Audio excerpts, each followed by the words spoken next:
Lorsqu'Annick Cagnier repense au jour de la disparition de sa fille, elle ne peut pas s'empêcher de s'en vouloir. Elle quittait le bâtiment, elle passait là avec sa copine, elle faisait là pour faire le chemin pour aller au lycée Jean Villard. Tous les jours je faisais. Je faisais signe à passer, je faisais signe à la fenêtre. Mais là, bon, ben, puis, comme m'a fait exprès, ce jour-là, je ne l'ai pas fait. Puis peut-être qu'en faisant le coucou, j'aurais pu regarder le chemin qu'elle prenait. Il y a des destins qui m'ont bouleversée. Des destins et des visages. Je n'oublierai jamais le sourire de Magali, une jeune femme qui n'aura jamais 20 ans. Magali est morte en 2001, assassinée.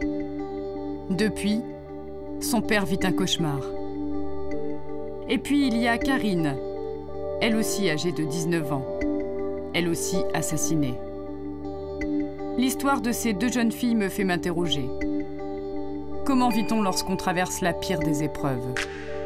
Comment surmonte-t-on la mort d'un enfant? Je m'appelle Éric Bertrand, je suis le papa de Magali Parr, assassiné le 26 mars 2001.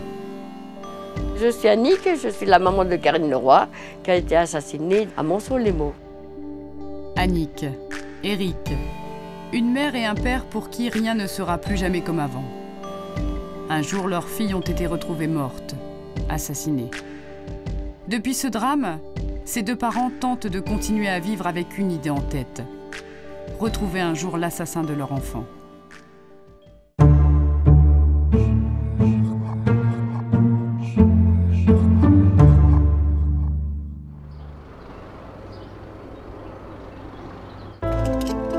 Éric Bertrand a 52 ans. Il est chauffeur routier. Un métier éprouvant mais qui le passionne. En te remerciant. Toute bonne journée, bon week-end aussi, hein, ciao. Chaque jour, il passe de longues heures seul dans son camion. Sur ses photos, c'est sa fille Magali. Où qu'il aille, elle ne le quitte jamais. Il y a 11 ans, elle a été retrouvée morte, assassinée. Elle avait 19 ans. Ce jour-là, Éric Bertrand était sur la route. Il ne se l'est jamais pardonné.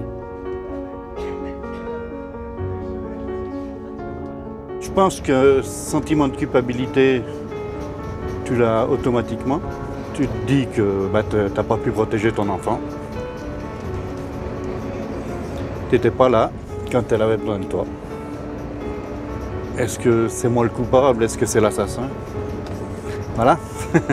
Moi, j'étais coupable de ne pas être là. Aujourd'hui, Éric Bertrand est rongé par ces questions. Qui a tué sa fille? Et surtout, pourquoi? Tout bascule le lundi 26 mars 2001. Ce jour-là, c'est une semaine tout à fait ordinaire qui commence pour le chauffeur routier. Je me suis levé pour aller au travail, j'ai pris mon camion et puis j'ai fait ma journée comme une autre journée. C'était une journée commune pour moi. En début de soirée, Éric Bertrand reçoit un coup de fil. À l'autre bout du téléphone, c'est Geoffrey, son gendre. Ce dernier est inquiet. Magali n'est pas rentrée du travail. Je rentre à la maison de mon travail, Geoffrey m'appelle, il m'explique que Magali a disparu. J'essaye d'appeler Magali à plusieurs reprises, je lui laisse des messages, ce que tu peux faire pour essayer de comprendre. Où est passée Magali? Pour Marie, la nouvelle femme d'Éric, à ce moment-là, il y a forcément une explication. Peut-être qu'elle a fugué, elle est partie avec quelqu'un d'autre, on se raccroche quelque part à ça, parce qu'on ne veut pas penser à autre chose. Seulement les jours passent et Magali ne réapparaît pas. Jeudi 29 mars 2001, cela fait maintenant 3 jours qu'Éric Bertrand n'a pas eu de nouvelles de sa fille. Régulièrement, il appelle en vain la gendarmerie pour avoir des nouvelles. Mais ce jour-là, au téléphone, on lui annonce le pire. 2 ou 3 jours après, j'appelle la police qui, eux, m'annoncent comme ça qu'ils ont retrouvé Magali, morte, brûlée. De but en blanc, on te fout ça à la gueule. Il y a tout qui s'arrête. On ne vient pas te le dire à la maison en prenant des gants ou quoi que ce soit. On te fout ça à la gueule. Et si j'avais pas appelé, moi je ne sais pas quand est-ce qu'ils m'auraient averti. parce qu'ils ne m'ont pas appelé. C'est dans un bois, à quelques kilomètres seulement de son domicile, qu'a été retrouvé le cadavre de Magali. Il est en grande partie calciné. En ce qui concerne le corps de Magali, en vrai, je ne l'ai jamais vu. On m'a déconseillé de le voir parce que c'était vraiment pas la dernière image à garder de ma fille. J'ai vu des photos. C'est pas comme si tu vois le corps vraiment, je pense. Mais c'est vrai que c'est très dur. C'est des photos très très dures à voir. Alain Thureau, vous avez été gendarme pendant 32 ans. Vous avez vous-même été amené à enquêter sur des assassinats d'enfants. J'imagine que ça doit être très difficile d'annoncer à un parent que son enfant a été assassiné. Effectivement, c'est extrêmement difficile parce que, en ce qui me concerne, je crois que c'est la majorité des cas, nous sommes tous parents. Donc lorsqu'un enfant disparaît et qu'on le retrouve assassiné, c'est absolument horrible. Et c'est très très difficile vis-à-vis de la famille de pouvoir leur annoncer. Ce qu'il faut, à mon sens, éviter, c'est de donner des informations qui éventuellement les feraient se culpabiliser. Vous pensez que bien que pour un parent, à partir de l'instant, enfin pour le cas que j'ai eu à connaître moi, une enfant scout qui disparaît, pour les parents, il y a toujours mais pourquoi je l'ai envoyé là-bas, pourquoi je n'ai pas fait ci, pourquoi je n'ai pas fait ça. Donc un tas de questions qu'ils se posent et qui tentent à les faire culpabiliser. Donc c'est extrêmement, extrêmement difficile, quoi. Éric Bertrand ignore toujours qui a tué sa fille Magali. À cet instant, les gendarmes pensent encore que retrouver l'assassin n'est qu'une question de jours. Ils se trompent.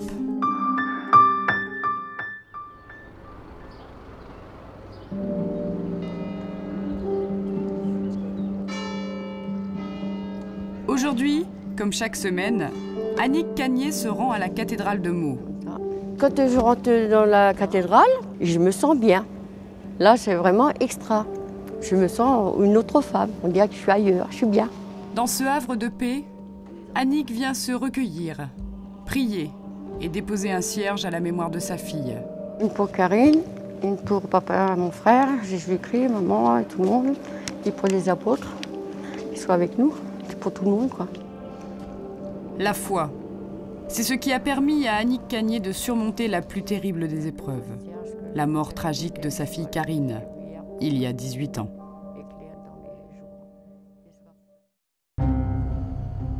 Retour en 1994, le 9 juin. À l'époque, Karine Leroy a 19 ans. Elle vit avec sa sœur jumelle Nathalie, chez leur père. Ce matin-là, Karine quitte l'appartement pour se rendre au lycée Jean Villard. À midi, elle est supposée rentrer pour déjeuner, mais elle ne revient pas. Son père est inquiet. Il appelle Annick Cagné qui vit dans une tour voisine.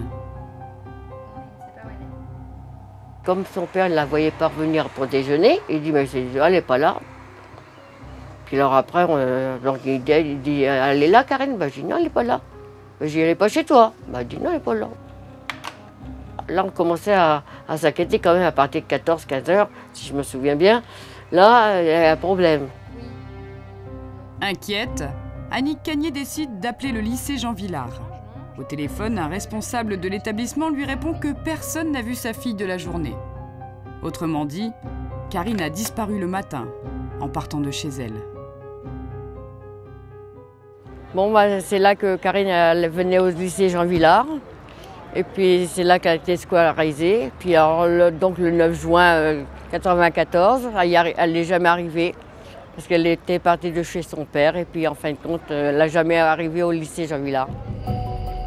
Annick Cagné parcourt alors les environs pour tenter de retrouver la trace de sa fille. Dans un premier temps, les habitants du quartier se veulent rassurants. C'est là que j'ai commencé à prendre une photo pour aller dans le bâtiment, dans Meaux, un peu partout. Elle dit, mais si on l'a vu, votre fille, mais si on l'a vu. Mais rapidement, Annick comprend. Ce n'est pas Karine que ces gens ont vue, mais sa sœur jumelle, Nathalie. Karine, elle, reste introuvable. Le soir, la famille de la jeune femme décide de se rendre à la gendarmerie. C'est là qu'on explique la situation, que donc elle n'était pas arrivée au lycée Jean Villard. Oh, me dit, vous inquiétez pas, elle a fait une fugue. Mais c'est des choses qui arrivent. Comme Karine Leroy est majeure, les gendarmes pensent en toute logique à une fugue. Ils décident d'attendre 48 heures avant de réagir.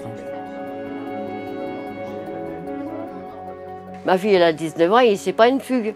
Et non, que je connaissant ma fille, je suis sûre qu'il est arrivé quelque chose. Je dis, vous vous rendez pas compte, le temps d'attendre 48 heures, on peut la tuer au moins 1000 fois. 2 jours passent. La disparition de Karine Leroy devient de plus en plus inquiétante. Une fois le délai de 48 heures terminé, les recherches peuvent commencer. Au bout de 48 heures, bien sûr, comme elle n'était toujours pas là, là, ils ont quand même bougé.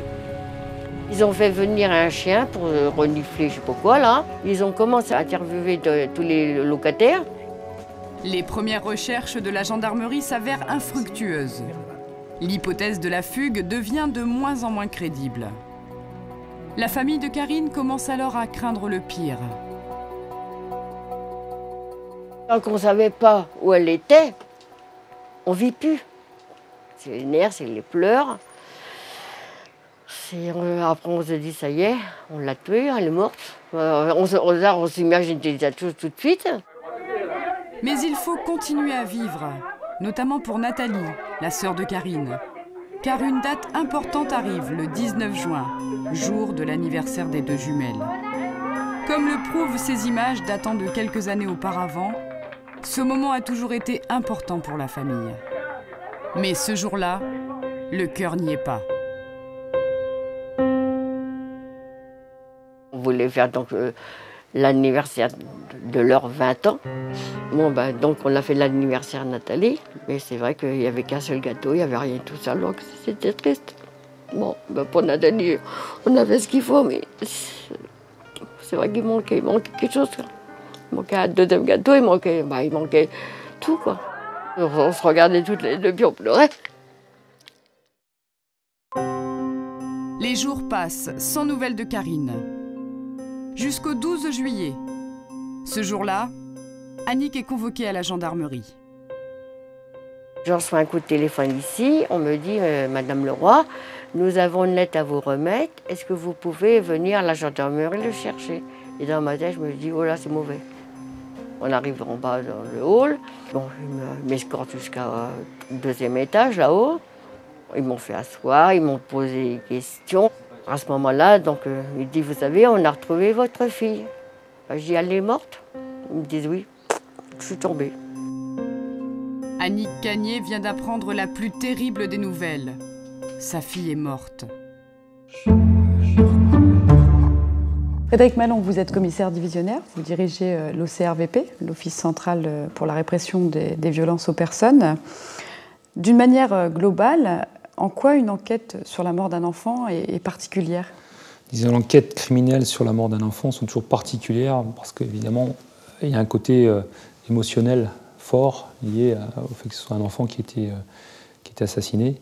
Ce sont des enquêtes qui, évidemment, sont prioritaires parmi toutes les affaires que nous traitons au sein de la police judiciaire. Et ce sont ces enquêtes qui, évidemment, monopolisent le maximum de moyens pour essayer de très rapidement identifier le ou les auteurs et les arrêter. Et humainement, quand on est policier, est-ce qu'on arrive à garder du recul? Disons que parmi les policiers, il y a forcément des pères de famille qui peuvent s'identifier un peu aux victimes, et aux familles de la victime en tout cas. Notre rôle à nous, c'est justement de garder le recul, de rester technique, de rester professionnel. C'est pas toujours facile, mais c'est un effort qu'on doit faire pour ne pas partir non plus dans des travers trop empathiques ou trop émotionnels. Le corps de Karine a été retrouvé à Montceau-les-Maux, une petite commune située à quelques kilomètres de Meaux. 2 promeneurs l'ont découvert à l'orée d'un bois. Une question va alors peu à peu obséder Annick Cagné. Pourquoi un tel crime ?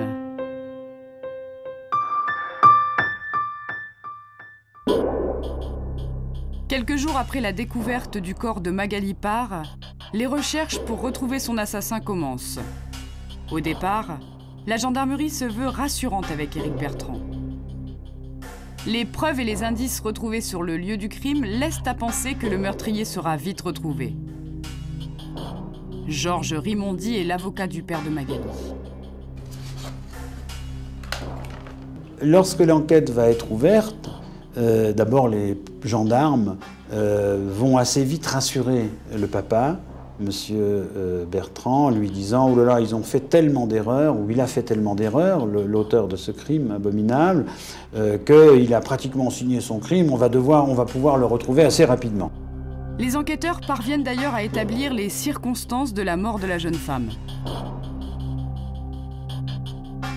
Le corps de Magali a été retrouvé après la calcination avec une espèce de forme cylindrique qui a laissé à penser qu'elle avait pu être brûlée soit dans une baignoire, soit dans un tonneau, ou en tout cas quelque chose de forme cylindrique. À l'époque, de nombreux indices sont retrouvés à proximité du corps de Magali.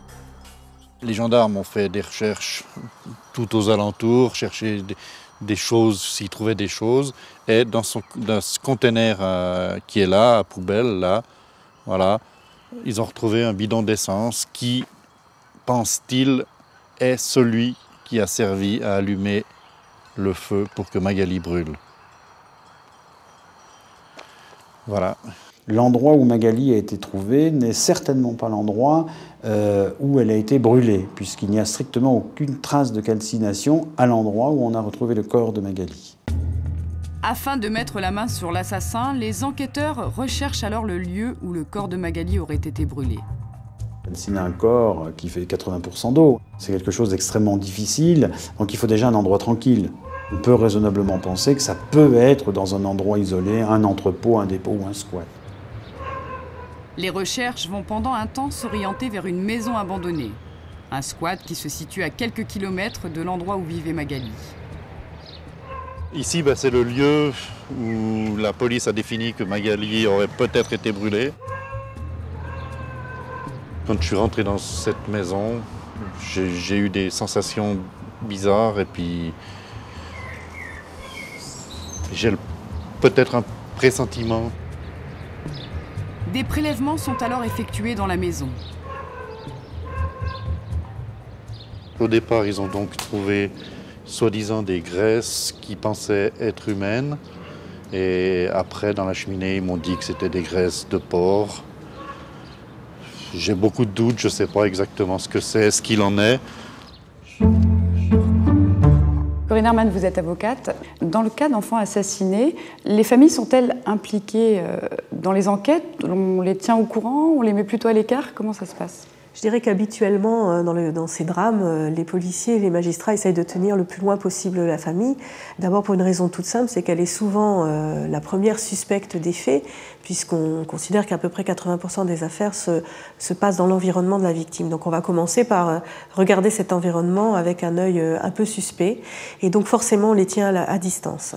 Dans un deuxième temps, normalement le magistrat est censé tenir au courant la famille, et ça va passer plutôt par l'avocat qui va lui transmettre les copies de dossier ou tenir son client informé. Mais on a tendance toujours à avoir peur des victimes et donc à les tenir loin de leur dossier. Et c'est une erreur à mon avis parce que souvent on constate en discutant avec les victimes, en restant à leur côté, qu'elles ont souvent des éléments de réponse qui nous font avancer plus vite. Et elles se sentent aussi seules, abandonnées quelque part. Elles se sentent seules, mais je dirais que c'est plus grave que cela, elles se sentent suspectes.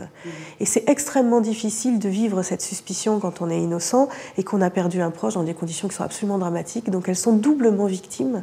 Elles sont victimes de ce décès, de cet assassinat, et elles sont victimes du comportement de la justice et des magistrats ou des enquêteurs, mais qui est nécessaire puisque, effectivement, on a besoin de préserver les indices de l'enquête dans un premier temps. Et dans ce cas, vous, avocat, vous êtes les médiateurs. On fait le lien, tout à fait. On fait le lien entre finalement les divers intervenants dans la justice et nos clients.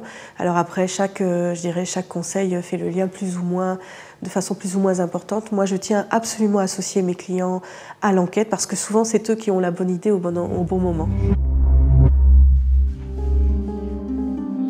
Éric Bertrand ne comprend pas comment sa fille Magali a pu être si brutalement assassinée. Faute d'informations de la part des forces de l'ordre, il va tenter de mener l'enquête lui-même.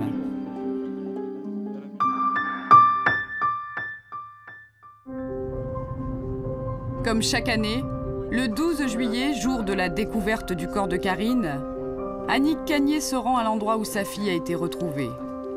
À ses côtés, Sophie, la cousine de Karine.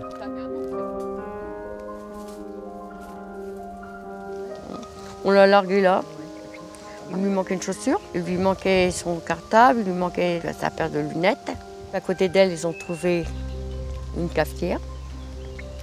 Ben oui, parce qu'elle a été étranglée avec un fil de cafetière électrique et un lien de plastique en nylon, des colis, là, je sais pas quoi, là, dans les cervicales.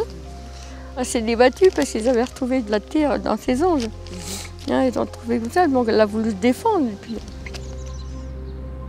Sur place, Annick Cagnier se souvient du jour où la gendarmerie lui a demandé de venir identifier les objets appartenant à sa fille. Le gendarme, au bout d'un moment, m'a dit, écoutez, il y a des objets qu'il faudrait venir vérifier si c'est elle, à elle. Puis moi, dans ma tête, je me dis, pourvu que ça soit pas ça, pourvu que ça soit pas ça. Bah oui, hein, tant qu'on ne sait pas. Bon, ils étaient tous scellés, hein, il y avait ça, il y avait ça. Puis alors, bien sûr, ils ont été nettoyés. Alors, elle me dit, mais, parce que je n'avais pas le droit de toucher, j'avais le droit de regarder comme ça. Et tu sais, quand tu es comme ça, on a envie de le prendre. Hein. Et ensuite, bon, j'ai regardé là, j'ai dit, écoute, je peux. J'ai dit, non, c'est pas sa bague. Elle dit, mais si. Alors, c'est là qu'elle l'a porté plus près. Puis j'ai regardé, enfin, dans l'espoir, mais si, c'est elle, parce que c'était marqué mes initiales, Annick Cagnier. Donc voilà, donc c'était bien sa bague. Bon, ma grosse. Oh.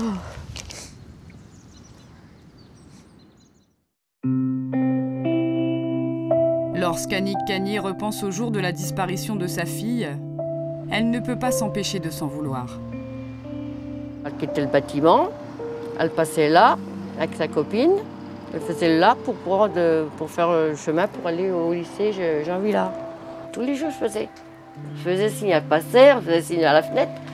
Mais là, bon, puis comme elle fait exprès, ce jour-là, je ne l'ai pas fait. Puis peut-être qu'en faisant le coucou, j'aurais pu regarder le chemin qu'elle prenait. Est-ce que, entre-temps, du bâtiment de son père, le chemin, est-ce qu'elle n'aurait pas rencontré justement quelqu'un? Claude Almos, vous êtes psychanalyste. Est-ce qu'un parent se sent forcément coupable lorsque son enfant est assassiné? Un parent se sent quasiment toujours coupable de tout ce qui arrive à son enfant. Évidemment, quand son enfant est assassiné, c'est tellement, mais abominable, c'est un mot faible, hein, c'est tellement impensable que évidemment que la culpabilité est maximum, parce que il y a l'idée de si j'avais été là, si ce jour-là on n'était pas allé au supermarché, si je l'avais accompagné pour aller à l'école, si il y aura toujours. Mais il faut aussi comprendre que la culpabilité là, elle a une fonction qui est quand même paradoxale, qui est une fonction de chercher une causalité là où le pire probablement est qu'il n'y en a pas. Il n'y en a pas. Enfin, cette jeune fille qu'on va enlever, assassiner alors qu'elle part à l'école, c'est le pur hasard. Elle s'est trouvée au mauvais moment, au mauvais endroit. Ça aurait pu être quelqu'un d'autre. Il n'y a aucun lien rationnel qui permette d'expliquer ça. Donc on est au fond plongé, au moins inconsciemment, dans un monde qui n'a plus de sens. Et se dire « c'est ma faute », c'est une façon de remettre une causalité qui fait que le monde, une certaine logique dans le monde. C'est tout à fait abominable, mais ça sert quand même aussi à ça. Et puis la mort d'un enfant, c'est quelque chose dont Freud qui avait perdu une fille, un petit-fils, disait qu'on ne pouvait pas s'en remettre, mais il a probablement raison. Enfin, c'est le seul deuil qu'on ne peut pas faire parce que c'est le monde à l'envers. Enfin, voir ses enfants mourir avant soi, qu'est-ce qu'on peut faire de pire? Et l'assassinat, c'est absolument atroce parce que évidemment, le parent ne peut que se représenter, et ça accroît sa culpabilité, ce qu'a dû vivre l'enfant avant qu'on ne le tue. Enfin, soit la façon dont il est mort, soit le viol s'il y a eu viol avant. Enfin, c'est l'abomination des abominations. Hein. Pour Annick Cagnier, le travail de deuil ne pourra vraiment se faire que lorsque l'on aura retrouvé l'assassin de sa fille. À l'époque, un jeune homme est vite soupçonné. Il s'agit d'un ancien petit ami de l'adolescente. L'oncle d'Annick Cagnier, Louis Ragon, se souvient qu'à l'époque, les enquêteurs avaient été intrigués par un élément bien précis. Il y avait le coup de la ficelle qui avait servi à étrangler Karine, qui servait pour ficeler les publicités destinées à la distribution. Et lui avait fait de la distribution, cet individu. Finalement, faute de preuves, les enquêteurs ne peuvent inculper le jeune homme. Le principal suspect est donc relâché. L'affaire Karine Leroy tombe peu à peu dans l'oubli et l'enquête est au point mort. Mais les conséquences tragiques du drame vont peu à peu se multiplier.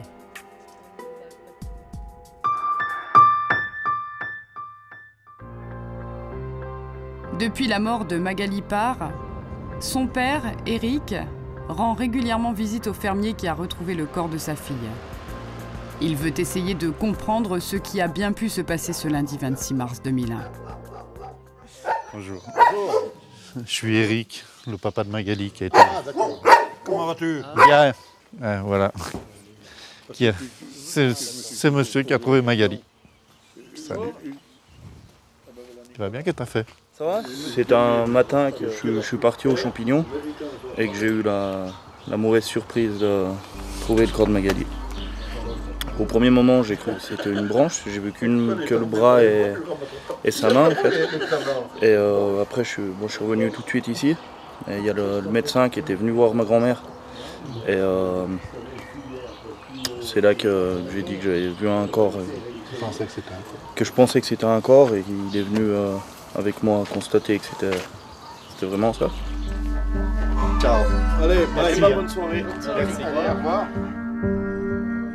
À l'endroit où le corps de sa fille a été retrouvé, Éric Bertrand ne peut s'empêcher de revivre le scénario du drame. J'imagine la voiture garée ici. La personne sort, si elle est seule, prendre un corps dans le coffre, un corps inerte, et puis le déposer ici, là, au bord de la route, avec le pied qui dépassait pratiquement sur la route, comme ça. Je reviens de temps en temps, je fais des recherches le plus possible, essayer de trouver les affaires de Magali, essayer de trouver des indices où elle a pu être brûlée. J'ai pris ce chemin jusqu'en haut, jusqu'une X fois. Ce pèlerinage, Éric Bertrand en a besoin, car depuis la mort de sa fille, il se sent délaissé par les autorités. T'es vraiment mal informé, je ne vais pas dire t'es vraiment mal informé, tu n'es pas informé du tout de tes droits. À ce moment-là, il n'y a rien qui me dise ce que je dois faire. On ne dit pas que tu as le droit de porter partie civile, par exemple. On ne te dit pas, bah, vous pouvez peut-être voir un psychologue. Bon, tu peux y penser toi-même, en même temps. Mais c'est vrai que tu n'as pas que ça à penser dans ces moments-là. Ni mon ex-épouse, ni mes enfants. Bon, mes enfants sont petits, mais ils n'ont aucune aide non plus. On ne leur propose pas d'aide psychologique, non. Leur sœur a été assassinée. Mais c'est normal. Éric Bertrand aurait voulu être informé, conseillé ou au moins écouté. Désormais, il se sent avant tout révolté. Quels sont les autres sentiments qui sont impliqués ? Ça dépend vraiment des gens. La colère est normale. Je ne fais pas du tout partie des gens qui pensent qu'il faut rétablir la peine de mort pour les assassins d'enfants. Pour autant, je comprends vraiment que des parents aient envie d'assassiner quelqu'un qui a tué leur enfant, parce que c'est une réaction normale. Enfin, comment faire pour le venger? Dans une société civilisée, on ne se venge pas. Donc évidemment, je suis contre ça. Mais c'est complètement compréhensible. Il y a la colère, il y a la culpabilité. Ça peut tout à fait, si quelqu'un n'est pas aidé, soit par son entourage, soit par un psy, ça peut donner une forme d'état dépressif où plus rien dans la vie n'a de sens pour lui. Bon, ça peut vraiment donner mille choses. Et quand on ne connaît pas le coupable, c'est encore plus violent. C'est plus violent parce que l'affaire ne peut pas être close. C'est comme si la tombe ne pouvait pas se refermer. En plus, il y a l'idée quand même qu'on doit à l'enfant de rechercher qui lui a fait ça et de le faire punir. Donc on est en dette. Et Freud racontait très bien ça, que ce qui perturbe le deuil, la culpabilité est quelque chose qui perturbe le deuil. Tant qu'on est hanté par l'idée de si j'avais fait ci, si j'avais pas fait ça, ça ne serait pas arrivé, on ne peut pas laisser le travail de deuil se faire. En dépit des nombreux indices, l'enquête n'avance pas. Pour Éric Bertrand, l'incertitude est insupportable. Il n'a alors plus qu'une seule solution, faire appel aux médias.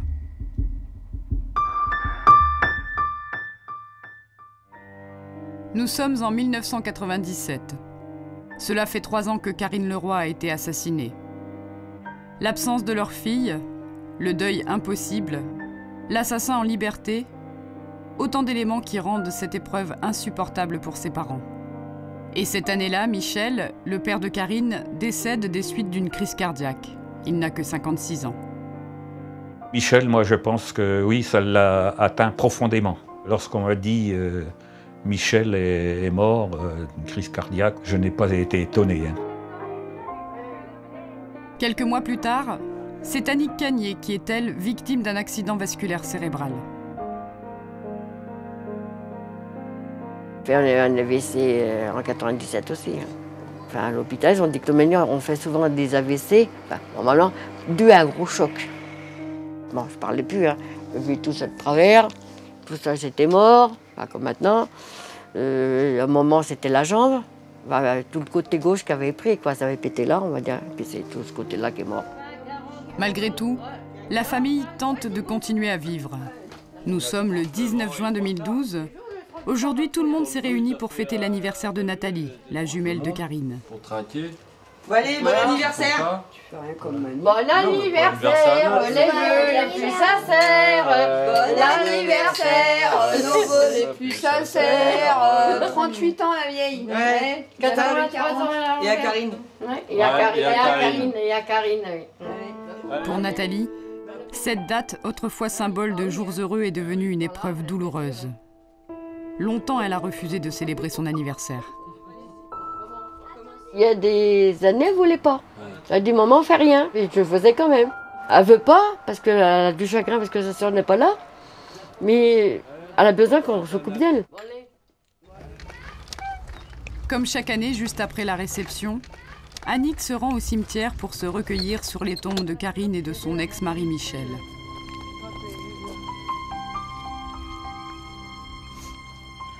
Mon frère Jésus-Christ. Bonjour mon frère. Bonjour ma grosse. Là, je mets des fleurs. Là, je vais les mettre là. Non, peut-être pas, je vais mettre là. C'est pour toi. Voilà. Alors, je vais prier, je lui parle. Tout et rien. Comme si je parlais dans le vide, mais enfin, pour moi c'est pas dans le vide. Après, ben voilà, je mets des fleurs. J'arrose, comme ça, là-dedans. T'arrêtes. Voilà. Voilà. Tiens. Voilà. Voilà. C'est un rythme. Voilà. Une fois qu'on l'a, j'ai fini avec Karine, ben, je vais voir son papa. Biloute, comme je dis, Michel Leroy. Son papa. Bon, c'était quand même un bon mari, un bon père. Je l'ai laissé mourir. Voilà. Bon, pour lui, c'était une délivrance, peut-être, je sais pas. Bon, allez, ma grosse, on va y aller. Hein. Je fais un bisou. Ah, bah oui. Pour vous trois. Allez. Posez-vous bien.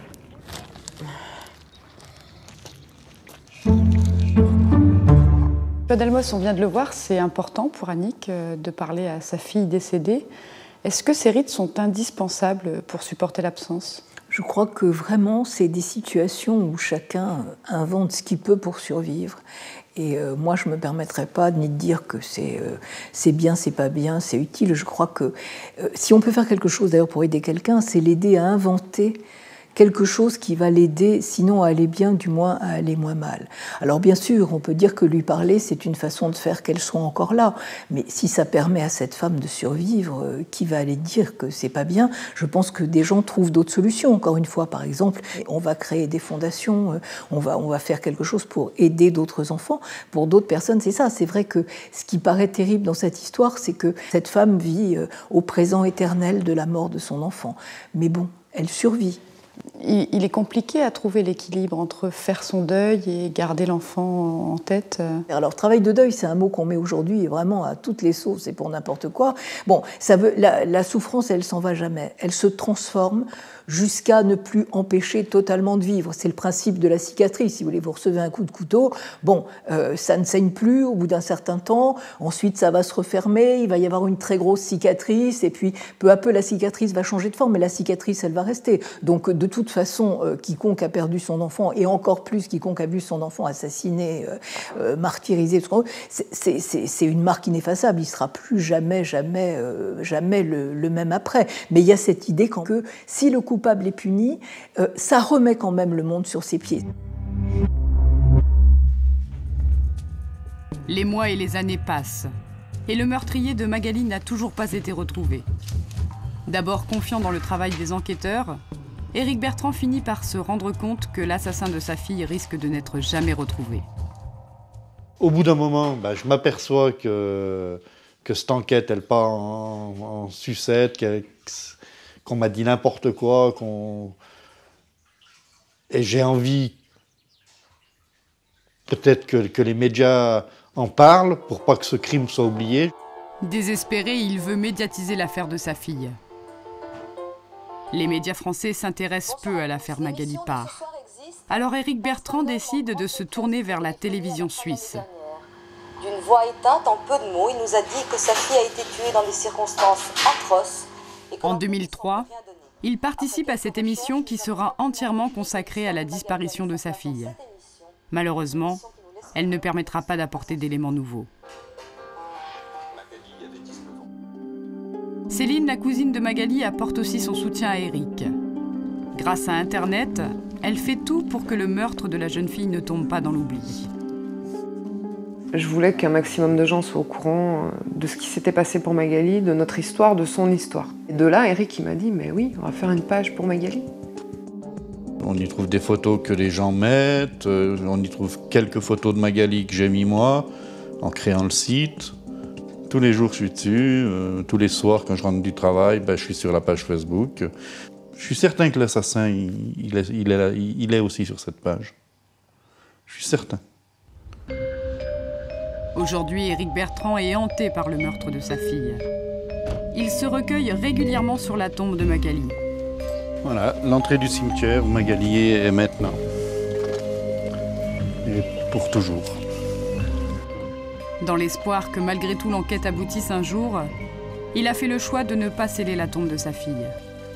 Je ne veux pas fermer complètement parce que on ne sait jamais, des fois qu'il y a encore des prélèvements à faire ou si des fois des ADN seraient plus performants puis qu'ils en aient encore besoin.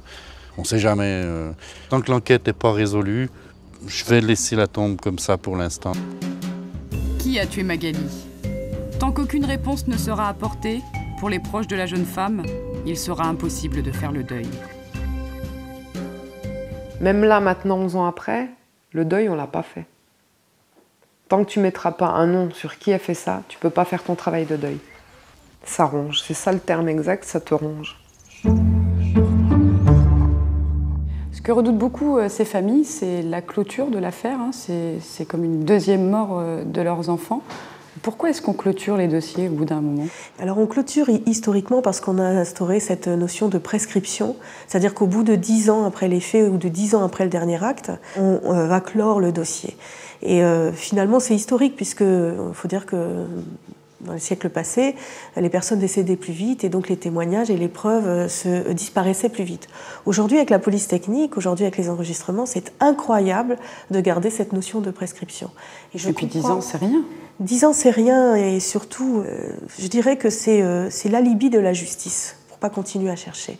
Et moi, je suis très en colère contre la prescription, mais finalement, on peut la contourner, cette notion de prescription, et je suis doublement en colère contre, je dirais, les magistrats et les enquêteurs qui finalement acceptent de fermer un dossier au bout de 2 ans, ça arrive encore aujourd'hui, au bout de 2 ans, on dit bon, on n'a rien trouvé, donc on va arrêter de chercher. C'est leur devoir, c'est leur responsabilité, et je pense qu'il faut engager la responsabilité de l'État lorsqu'elle rend un non-lieu dans des dossiers de crimes de sang. Je pense que la justice ne devrait jamais rendre de non-lieu, c'est, je dirais, la responsabilité des magistrats et des enquêteurs de continuer à chercher. J'ai envie de dire aux victimes, c'est à vous de prendre votre histoire en main. Il ne faut pas faire confiance à la justice, il ne faut pas faire confiance aux enquêteurs, il faut continuer à être là, présent, un petit peu comme le poil à gratter de cette justice, en disant mais j'ai droit à une réponse, j'ai droit de savoir, vous devez continuer à chercher. Est-ce que vous, en tant qu'avocat, vous conseillez à vos clients de faire appel aux médias pour relancer un dossier, pour éviter la clôture? Je dirais que c'est toujours douloureux de s'exposer dans sa souffrance, mais c'est vrai que les médias vont permettre de faire remonter des indices, vont permettre de faire remonter des témoignages qui vont empêcher le juge de rendre ce non-lieu. Et donc oui, parfois, dans des dossiers où on n'a vraiment rien, on leur conseille de le faire et on s'associe avec eux. 12 ans après l'assassinat de Magali Parr, la famille a le sentiment que la justice les a abandonnés. Ils ne pourront trouver la paix que le jour où le meurtrier sera arrêté.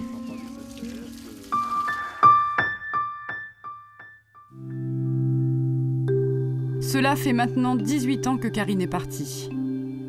Aujourd'hui, sa maman, Annick Cagnier, vit à travers ses souvenirs. Pour l'aider à surmonter sa douleur de mère, elle s'est créée une sorte de mausolée qui lui permet d'entretenir le souvenir de sa fille. Là, c'est comme si c'était au-dessus de l'armoire, c'était mon petit cimetière à moi.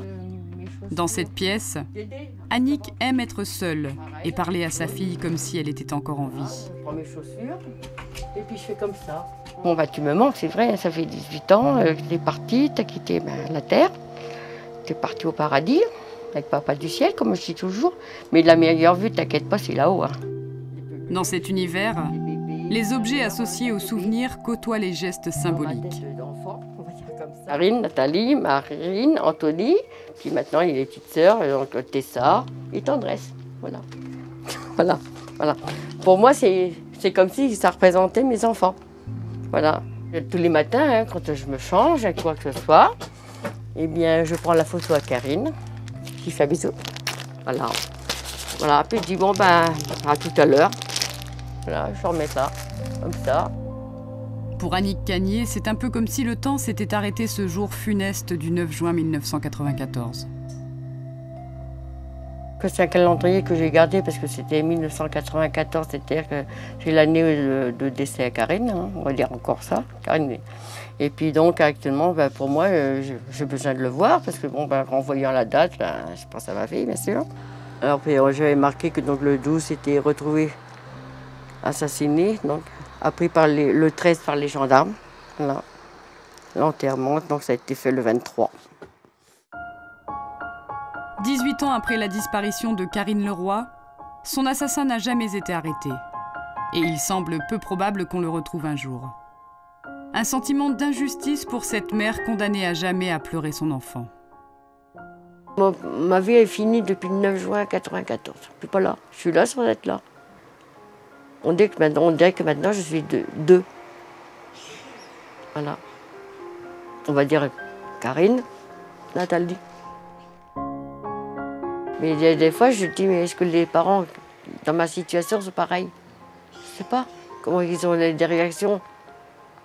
Eux, peut-être qu'ils arrivent à continuer à vivre, peut-être. Ben, je leur souhaite, hein.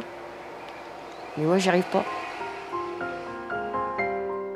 En attendant qu'un jour on retrouve l'assassin de Magali, Éric Bertrand continue de vivre pour ses autres enfants. Un précieux soutien qui lui permet de ne pas perdre espoir. Tu ne peux pas t'imaginer que ton enfant puisse mourir avant toi. Chaque jour de ta vie, tu te dis, mais pourquoi? Tu n'as pas de réponse. Qu'est-ce qui peut faire qu'une personne puisse faire une telle horreur? Je n'ai pas de réponse. Annick Cagnier, Éric Bertrand. Deux destins d'une mère et d'un père brisés à jamais. Unis dans un même combat, que l'assassin de leur enfant soit retrouvé et jugé. Ils pourront alors peut-être essayer de tourner la page. Je suis sûr que jusqu'au bout de ma vie, je chercherai à savoir qui il est et pourquoi il a fait ça.